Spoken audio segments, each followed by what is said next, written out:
All right, greetings. Welcome to the 2017 Black Sustainability Summit. Those of you all who have been tuned in all morning, we give thanks for you. We are starting off this session with Queen Taese. This mama is so magnificent and so dedicated to the liberation of our children, our youth, and our nation. We want to give thanks to her. Queen Taese, welcome, sis. Oh, Tab, how are you? It's an honor to be here. It's always just a powerful summit this year, just continuing, picking up from where you left off last year. So I love it. Yes. And last year, your husband was actually a presenter. Absolutely, yes. Dealing with our safety and security and all of the things that we need to complete the nation. Yes. So how we've typically been doing the Q&A sessions is we've been asking our presenters to give us just a very brief overview. For those who have not gotten a chance to take a look at the video, it is up on blacksustainabilitysummit.com under Tune In. For those who have, we welcome you. I know you all are here to ask lots of questions, but would like to ask you to give a brief introduction and share with those who are tuning in about a little bit about your work. Okay, well, as you already introduced, my name is Queen Taese, and I'm the founder of the Liberated Minds Black Homeschool and Education Institute. I really hail from the aspect of becoming a homeschool parent, which is how a lot of our African-centered schools and homeschools do get started. So I'm a homeschool mother of almost 22 years. Really started my homeschooling journey looking for a solution to educate our children from an African-centered perspective and not have to endure all of the immense level of finances once you multiply it by all of the children that we had. So finding out about homeschooling was an awesome solution, and just really was excited to dive right in, find out more about it. In the very beginning, it was a lot of trial and error and trying to connect with a lot of our brothers and sisters, which was very rare. Of course, 22 years ago, that was looked a little differently than it does today. So that has led me to homeschool hundreds of others, and then the birth of Liberated Minds Institute, where we're able to help people around the world, assisting them in African-centered resources for our children, as well as parents and educators, and those who may not necessarily just be homeschooling. I just want to make that disclaimer that this is really about taking the power of our children's education into our own hands. And so that can look in many different ways, and homeschooling just happens to be one of the fastest growing mediums for that. So that's how Liberated Minds was born.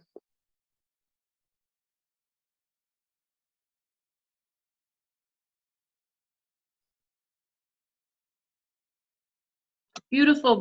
Give thanks. So to those who have tuned in, do you all have any questions as of yet? If you have questions, please go ahead and open up your microphones.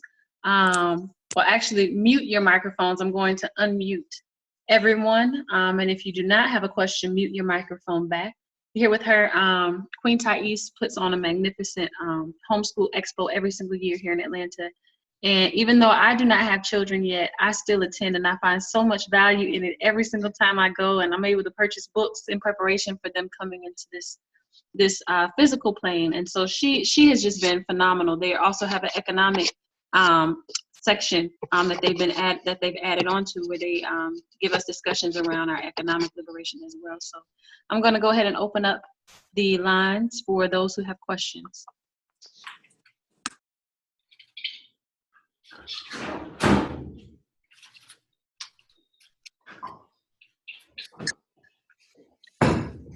You can go ahead. I can hear you, or we can hear you.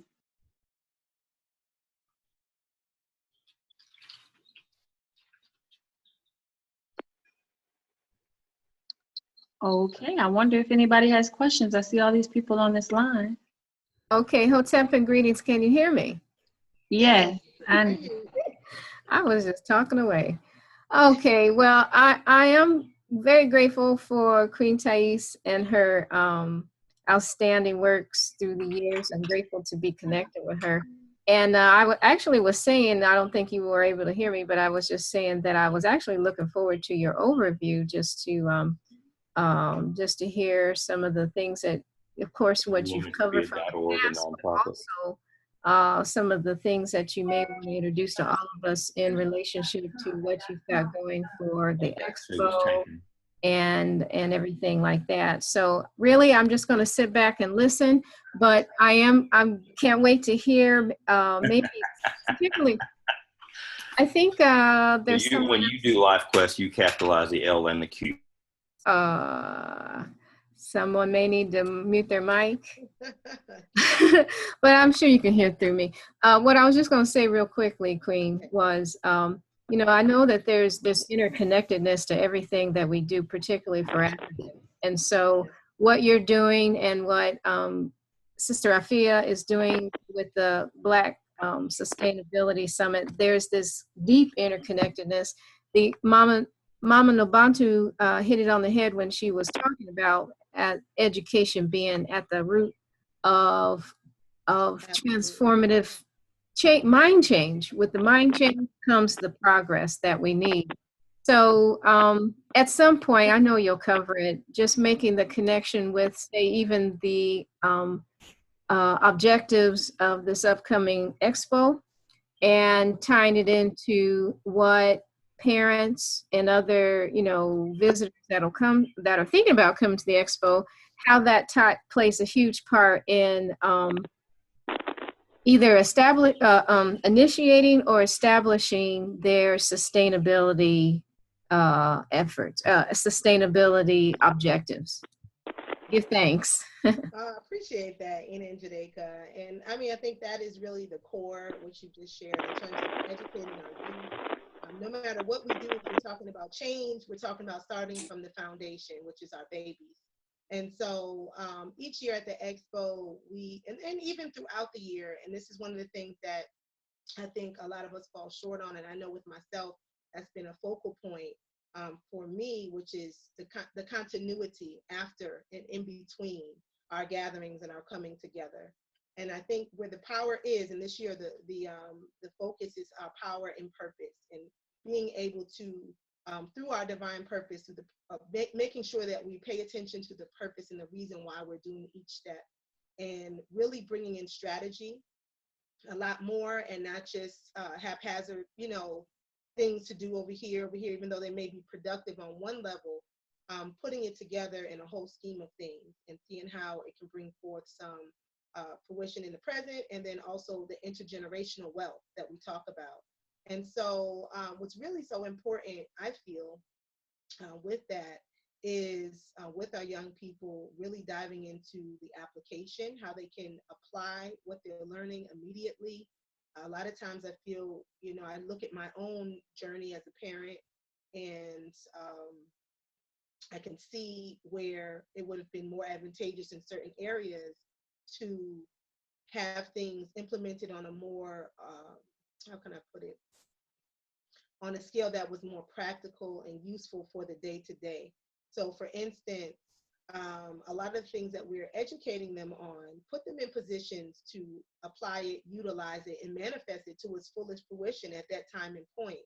I know, like with yourself, with your daughter, with Sadaya, I love the works that she's doing and what you all are doing with her, because she's, as she's evolving and growing, she's able to take her business and she's growing that along the way. She's learning along the way.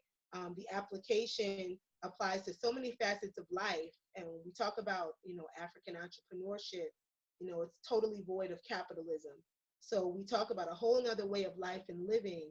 And I think the greatest point in that is for us to be the example, but also by being the example, bringing them along. A lot of times when we talk about our education, we do it separately over on the side.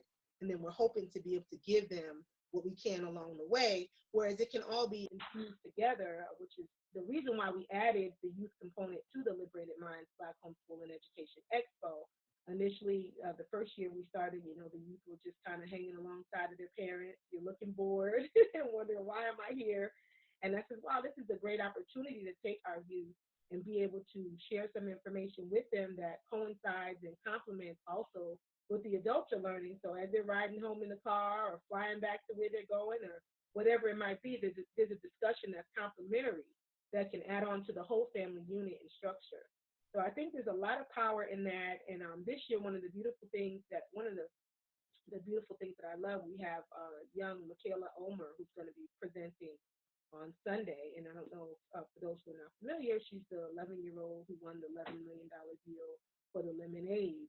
And so she's got a huge deal with Whole Foods and some other works that she's doing. But one thing I really love about her story, and what I'm really pushing for her to share at the Economic Summit, is the fact that her grandmother was the one who passed the recipe forward to her, and who's no longer physically, alive, but still alive in spirit, as we see very well.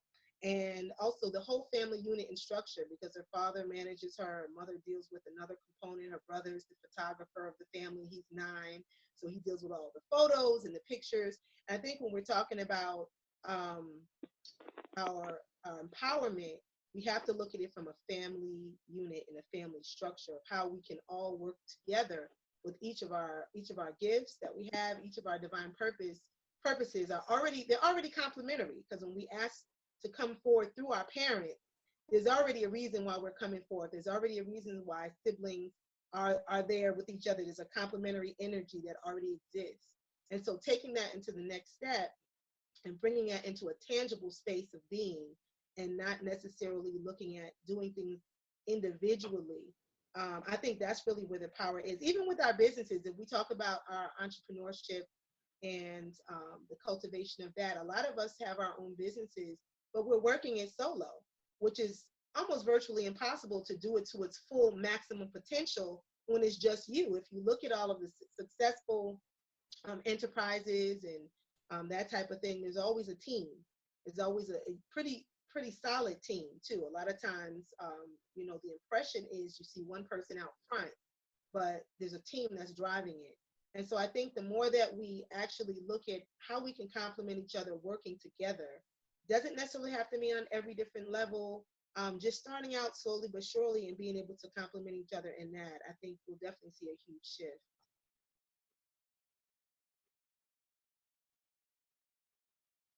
Beautiful. Does anyone else have any questions? You want to open it up? Yes, this is Elisha Hall. Peace, Hotep. Good morning, sis, Queen. Wonderful, wonderful, wonderful, wonderful, wonderful work. As a homeschooler myself, we talked about life schooler. I love in the video how you talk about it's not just about doing it at home, but taking your children out. It's every day. That's why we talk about life schooling, because it's every day, nonstop, 24/7 in the car, wherever you can get it in. And I really love the educational nutrition piece, and just that phraseology and that ideology, that concept. And I really think that fully encompasses a lot of what we're talking about when we talk about how do you educate young people around sustainability and that. So just want to give many thanks to you for putting that together. And I will be at the summit this summer. Yes. Powerful. We really we're pushing each year, like I was saying, to make things more practical, make things more interconnected. And it's really happening, because we're orchestrating it to happen. A lot of times we just put ideas and concepts out there, but it does take work. And one of the presentations we do have this year also with the Economic Summit is we have a brother who's going to be sharing on how he deals specifically with how to run a co-op. And so a lot of times we talk about we have the vision and the philosophy of working together hand in hand, with all of the unification pieces in our mind. And we just feel great about it. It's a heartfelt thing. However, when it comes down to the mechanics and components of how to get that done, things soon fall to the wayside because it's a challenge, because there's a formula for everything. And so when we start to dive into the science and the formula of how this is done, we can be a lot more successful than just kind of doing it based upon a whim of how we feel and we think it's a beautiful thing. And even when we look at our traditional African societies, there's always a formula, there's always a structure, there's always a certain order of how things were done. in order to be successful. And I think because we're coming from so many different angles of what being African-centered is, even African-centered in itself, the term, has its own spin on it. So, with that in mind, it's really this year being Power and Purpose is really about focusing on the absolute skills that are needed, opening up the thought process to really create infinite possibilities, but not just infinite possibilities in the sense of, yes, we know we can achieve everything, but actually, touching down with what those possibilities are, what those goals are, and let's put it on paper. Let's not just say soon, we're going to do this soon, but let's get a date. Because soon you can't find it on the calendar. A lot of times, I know I'm good for that. I'm changing it. Oh yeah, we'll do that soon. We'll get together soon. So really trying to, eliminating the try and really making it happen. Absolutely. Taking that time, doing the necessary research, because there's a lot of training that goes along with this. It's not just, come to an event or a lecture, which a lot of us feel great when we're there, but then we go home to the realities of, okay, you come down from your high and this is the realities. How do we move forward?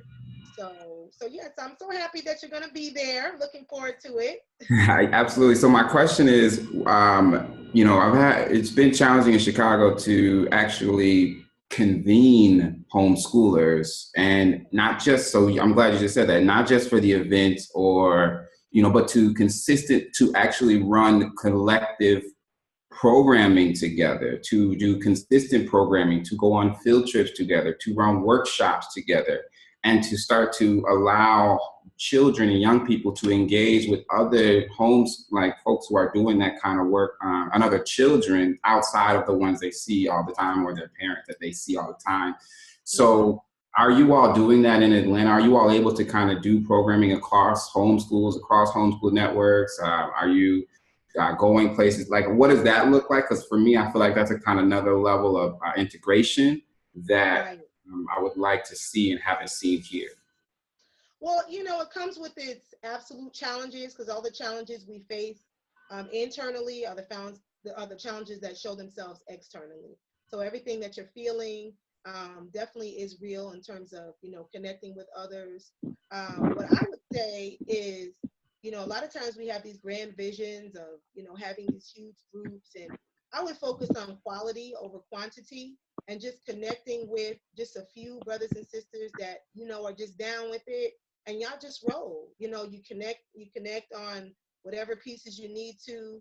You find out your commonalities. You set a goal. You say, okay, well, if the goal is to come together, socialization, or enforcing certain areas of study, I would just take it from there. Just start small, and then as you have the quality itself will shine, and it will draw other serious people who also want to join.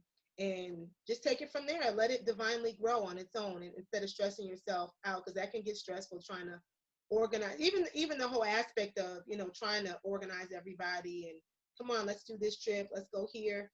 Because I feel like when you have to convince people, people are really not serious. And so the serious people will naturally be attracted to you as you have your quality of people that you keep around you, no matter if it's 3 people, no matter if it's just you and another family. As you start to do things, that light will shine on its own. Absolutely, absolutely. Sante Sama.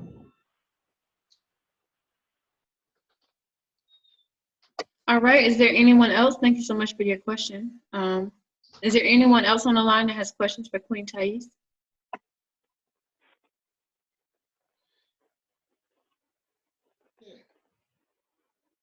I hear someone very faintly in the background. I don't know if you have to speak up a little bit more.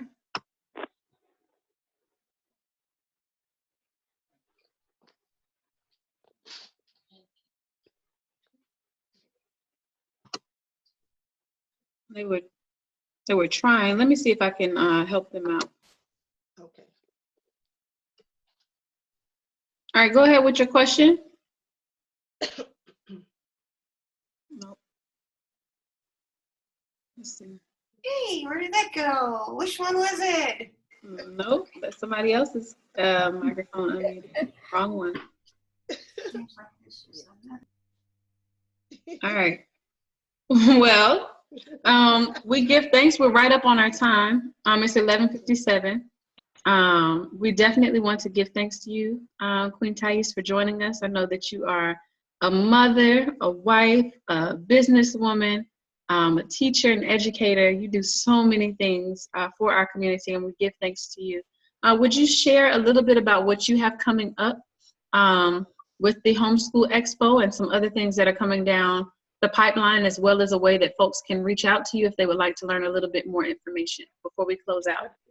Absolutely. I first want to just say Madasi and Asante Sana to all of you for your presence and your energy, not just today, but also the love that we give to our children, that we circle them with the protection and all of the ingredients that they need to come into their full fruition, and ourselves too, as parents, as African brothers and sisters. So I want to send that energy out.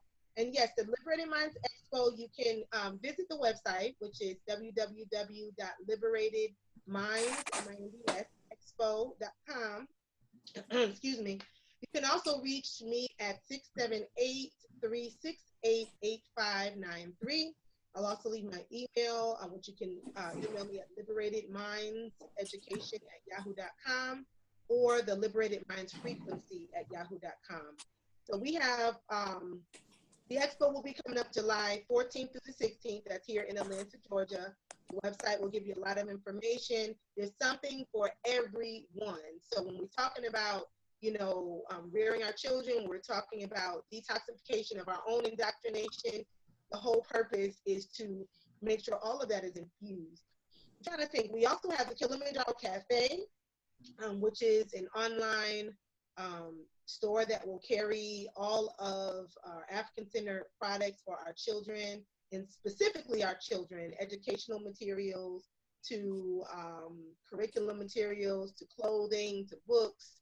And the goal of Liberated Minds really is to be an ongoing, everyday, daily support.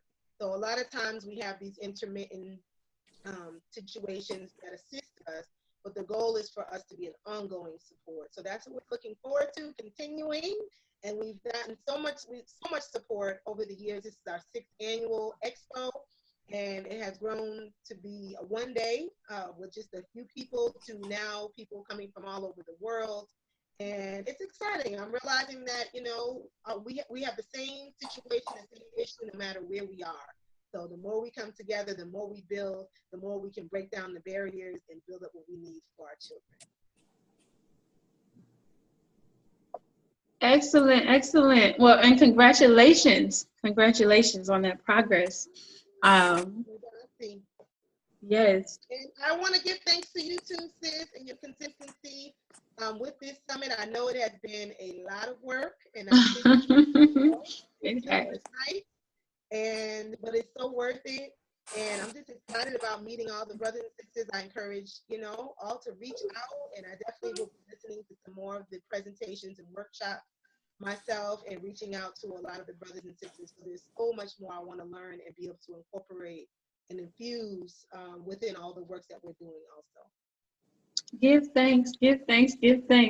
I would like to just note, since we are recording this video and it'll be back up on our website later on today and tomorrow, that the Black Sustainability Summit is looking to shift to having an in-person component in the next year and moving forward. Yes, we're excited. We are so excited.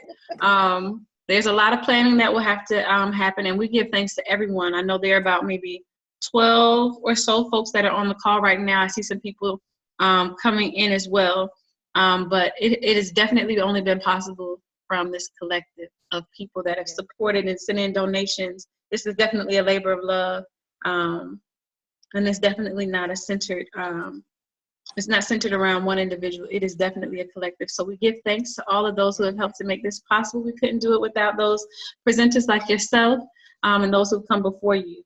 We're getting ready to turn it over to Sister Karima, who will be giving her presentation. Yes, next. And I'm going to make sure that I'm able to troubleshoot and see if she's on the line. But if you would like to stick around, please stick around, Queen Taese. And for those who are here, it's 12:02, and I'm going to troubleshoot and get her on.